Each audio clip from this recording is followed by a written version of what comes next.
I don't know. Have a good day.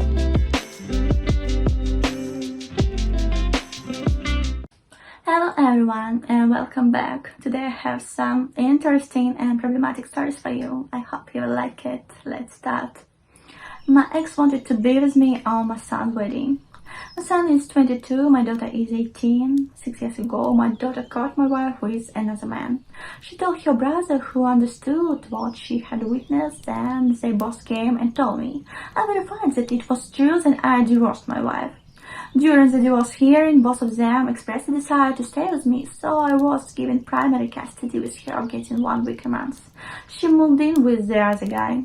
I have done my best to cut my ex out of my life. Our communication is limited to the bare minimum needed to coordinate custody and shared expenses, and I have never talked about our relationship to my kids. Initially, after the divorce, she told me that our kids were giving her hell when it was her custody and that I needed to talk to them. I sat them down and asked if it was true, and they said they didn't want to stay there. But I explained that it will be best for everyone if they remained civil until they turned 18, so we wouldn't have to go back to court. I didn't get complaints after that, so it seems to be working. When my son turned 18, he moved back in with me full-time and started college. He graduated now and is getting married in a few months. My daughter turned 18 last summer and moved back in with me full-time too. My ex-wife called me today and she started crying, saying that she wasn't invited to my son's wedding. Then she told me that my son hasn't talked to her in over a year. He had still been dropping in after turning 18 to visit his sister sometimes, but eventually stopped doing that too. Likewise, apparently my daughter stopped talking to her after turning 18 too. Then my ex-wife asked if I would bring her as my +1 so she could see her son getting married. But I told her if my son didn't invite her, it wasn't my place to bring her. Then she started accusing me of turning them against me and threatening to take me to court. But I told her that there was no custody agreement to take to court since both of them are above 18, and I hung up. I sat down with both of them later and asked them if they had cut contact from their mother, and they both admitted it. I explained to them that they didn't need to do that for my sake, and I still recognize she is their mother. But they both said they had talked about it a lot, and their plan was always to hold out until they were 18, but they had no desire to be around her or the other guy because she had destroyed our family. I told them that they're adults, and if that's their decision, I won't pressure them to change it. I was telling my sister what happened, and to my surprise, she said my son wasn't being fair, and I should make him invite his mother to the wedding. AITA for refusing the attempt.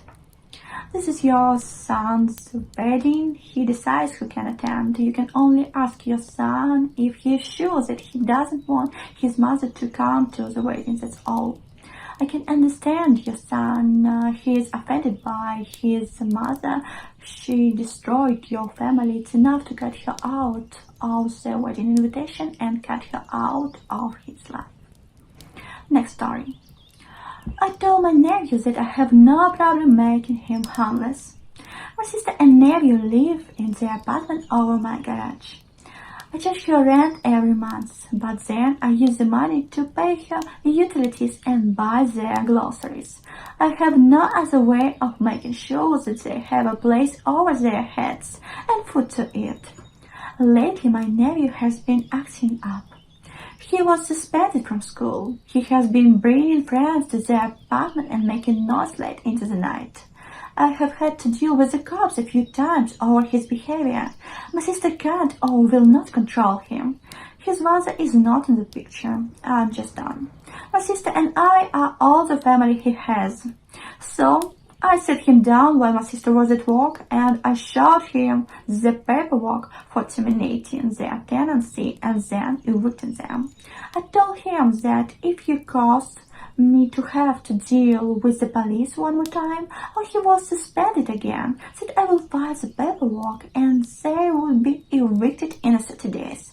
since I know that they can't afford to live in this city on what my sister earns. It would mean moving somewhere else far away from his friends. I told him he had to decide for himself if he wanted to be homeless or in foster care.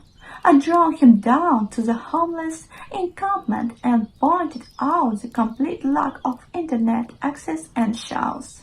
He was very quiet. When his mom got home, he told her everything. My sister came to yell at me about being a controlling asshole. She said that I was not his parent and that I had no right to talk to him like that or to try and discipline him. I just gave her a copy of the paperwork and the relevant laws about evicting people. I also didn't go grocery shopping for them that week. I talked to them together and told them to come see me with their decision. That was 3 weeks ago. 2 weeks ago they came to see me. They said that they were sorry for their behavior and that they wouldn't be causing me any more problems. I took them at their word and gave them groceries for a couple of days until I had time to go get them more. It has been very quiet at the apartment, and when I see them, they are polite, but they are keeping to themselves. My sister and I have spoken, and she is still mad at me for what I did. I don't think I was in the wrong at it. My nephew will be 14 in February. I have told my nephew that I have no problem making him homeless if he can't behave.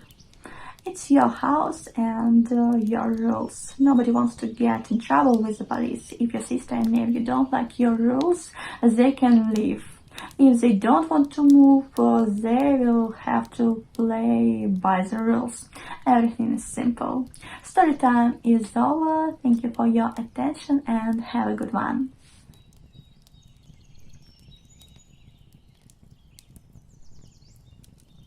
I don't know. Have a good day.